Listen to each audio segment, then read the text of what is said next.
दोस्तों नमस्कार। Welcome back to our channel that is Gyani Politics. और आज हम डिस्कस करेंगे वेलफेयर एंड सेकुलर स्टेट के बारे में। ये बहुत इंपॉर्टेंट टॉपिक है बीए क्लास 11th और हमारे यूपीएससी स्टेट पीसीएस एस्पिरेंट्स के लिए। चलिए शुरू करते हैं। तो फर्स्ट ऑफ ऑल हमारे पास टॉपिक आता है कि स्टेट की फॉर्मेशन क्यों नेसेसरी है। तो इसमें कई सारे स्कॉलर्स हैं, उन्होंने अपने व्यूज दिए हैं। तो फर्स्ट ऑफ ऑल है हमारे एनार्किस्ट। उनका कहना है कि स्टेट की फॉर्मेशन एक नेसेसरी इविल है। क्यों? क्योंकि ये बेसिकली सपोर्ट देता है कैपिटलिज्म। ठीक है, इसी को आगे चलते हुए बहुत सारे स्कॉलर ने इनका जो व्यूज था इनको डिसरिगार्ड किया और इन्होंने रीजन दिया कि स्टेट की फॉर्मेशन हमको दिखाता है कि हम लोग सिविलाइज हो रहे हैं, हम लोग सिविलाइजेशन की ओर पहला कदम ले रहे हैं।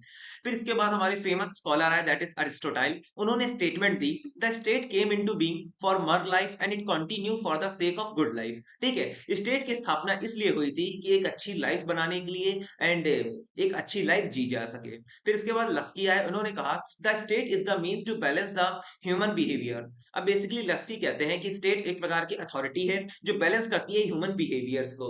अब स्टेट कैसे बैलेंस करेगी ह्यूमन बिहेवियर को? बेसिकली ये रूल्स बनाएगी रिगार्डिंग द ह्यूमन बैलेंस, मतलब ह्यूमन बिहेवियर बैलेंस, और इसी के प्रकार लाइफ को रेगुलेट किया जाएगा। फिर नेक्स्ट आता है what is the purpose of the state. ठीक है, तो इसमें भी दो हमारे पॉपुलर साइंटिस्ट हैं। ऐसे तो बहुत सारे साइंटिस्ट हैं लेकिन हमने मेजर मेजर लिया है, जैसे कि गिडिंग्स। इनका कहते हैं the purpose of the state to create an atmosphere in which all people should be let supreme and self sufficient life. ठीक है, अब बेसिकली हमारे जिडिंग्स कहते हैं कि जो मेन पर्पस है स्टेट का, कि एक प्रकार का एटमॉस्फेयर क्रिएट करना जिसमें कि पीपल एक सुप्रीम अथॉरिटी को फॉर्म करें और आपस में सेल्फ सफिशिएंट रहें। फिर इसके बाद एडम स्मिथ आते हैं, इन्होंने 3 पॉइंट दिए थे कि बेसिकली 3 पर्पसेस हैं स्टेट के फॉर्मेशन के। पहला, इंटरनल पीस को मेंटेन रखिए, सिक्योरिटी को मेंटेन रखिए, फ्रेंडली रिलेशन बनाइए जिससे एक्सटर्नल अग्रेशन ना हो पाए। Second, protection of the individual against justice and atrocities to other members society.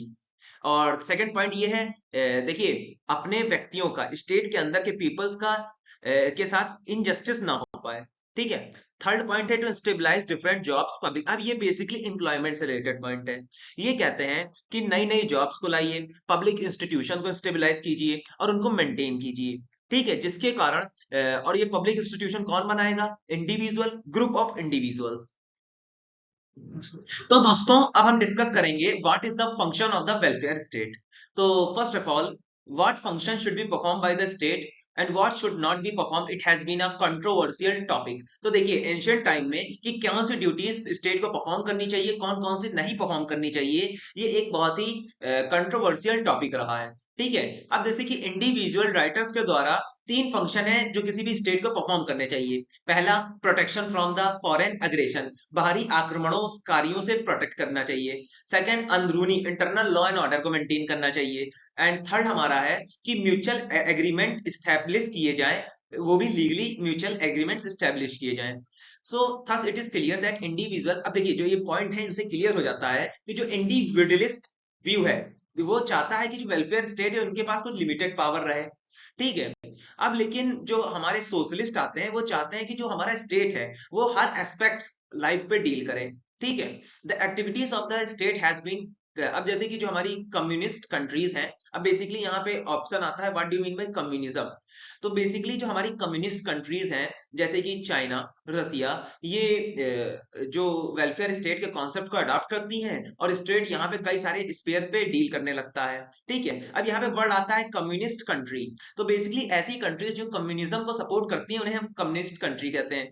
Communism क्या है? एक पॉलिटिकल सिस्टम है जिसमें जितना भी कंट्रोल रहता है रिगार्डिंग फार्म्स, फैक्ट्रीज, सर्विसेज, ये गवर्नमेंट के हाथों रहता है और इनका मेन एम यही होता है कि सबको इक्वली अपॉर्चुनिटी दी जाए, इक्वल स्टेटस दिया जाए। ठीक है, और हमारी कम्युनिस्ट कंट्री है, एग्जांपल याद रखिएगा, रशिया एंड चाइना। देन दोस्तों, अब हमारा कॉन्सेप्ट आता है हमारा मॉडर्न वेलफेयर स्टेट। तो देखिए, individualist view that the state should not, अब यहाँ पे हमारा इंडिविजुअल व्यू आता है कि कोई भी स्टेट इंटरफेयर नहीं कर सकता है फंडामेंटल राइट्स इंडिविजुअल को जो इश्यू किए गए हैं। For example, people have some fundamental rights. अब इंडिया में देखा जाए तो पीपल्स के पास कुछ फंडामेंटल राइट्स हैं, ठीक है, जो इश्यू किए गए हैं। ठीक है, और इन फंडामेंटल राइट्स में कोई भी स्टेट इंटरफेयर नहीं कर सकता है। यही कॉन्सेप्ट इंडिविजुअलिस्ट थ्योरी एक्सपेक्ट कर रही है। लेकिन आज के टाइम पे देखा जाए, today the welfare state maintains law and order. अब देखिए, आज के टाइम पे देखा जाए तो जो हमारा वेलफेयर स्टेट है वो स्टेट के अंदर law and order, defence, justice maintain करता है। ठीक है। और जो मेजर ड्यूटी है स्टेट की कि समाज के जो इविल्स हैं उनको किल करना। इविल्स क्या है? इलिटरेसी, पॉवर्टी और इलनेस, यूज ऑफ इंटॉक्सिकेंट्स, इसी में ड्रिंकिंग, तंबाकू, यही सब। अब स्टेट रूल्स एंड रेगुलेशन बनाता है जिससे ट्रेड एंड कॉमर्स अच्छे से हो सके। इसके साथ साथ स्टेट अपनी एडमिनिस्ट्रेशन को चलाने के लिए टैक्स भी इम्पोज करता है, और कंट्रोल करता है एसेंशियल गुड्स के प्रोडक्शन को और डिस्ट्रीब्यूशन को। ठीक है। अब देखिए द स्टेट कुछ और एस्पेक्ट्स पे वर्क करता है, जैसे कि marriage related aspects, untouchability related aspects, property related aspects. तो इस प्रकार से स्टेट की एक्टिविटी को कई सारी ग्रेट एक्सटेंट तक बढ़ाया गया है। अब हमारा आते हैं what are the functions of the modern state. तो बेसिकली जो फंक्शन है मॉडर्न स्टेट्स के, उनको साइंटिस्ट विल्सन द्वारा दो कैटेगरीज में डिवाइड किया गया है। पहले हमारे कंपलसरी और एसेंशियल फंक्शन, और दूसरे हैं ऑप्शनल फंक्शंस।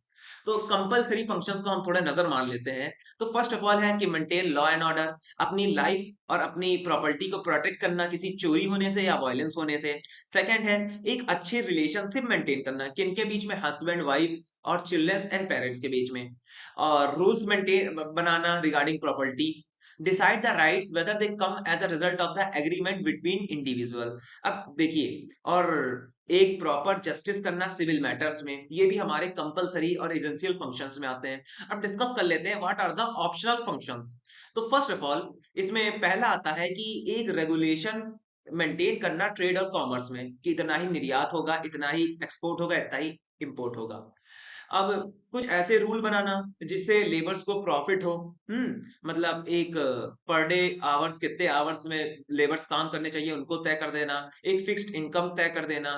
और तीसरा है दैट इज कि पुअर्स और जो गरीब लोग हैं उनकी केयर करना। और arrangements for telegraph and post, roads and highways को अच्छे करना, जैसे कम्युनिकेशन नेटवर्क हमारा अच्छा हो, हम सिटीज को रूरल एरिया से अच्छे से कनेक्ट कर पाए।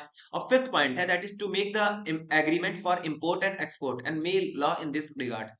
अब हमको एक अरेंजमेंट, और जो पांचवा पॉइंट है वेलफेयर इस मॉडर्न स्टेट का, दैट हमको एक अरेंजमेंट तैयार करना कितना इंपोर्ट और एक्सपोर्ट हो रहा है, और इसी के रिगार्डिंग लॉ बनाना। तो दोस्तों यही था मेरा video regarding the secular and the modern welfare state. अगर आपको कंटेंट पसंद आया हो तो लाइक, सब्सक्राइब, शेयर कीजिएगा। जय श्री राधे दोस्तों।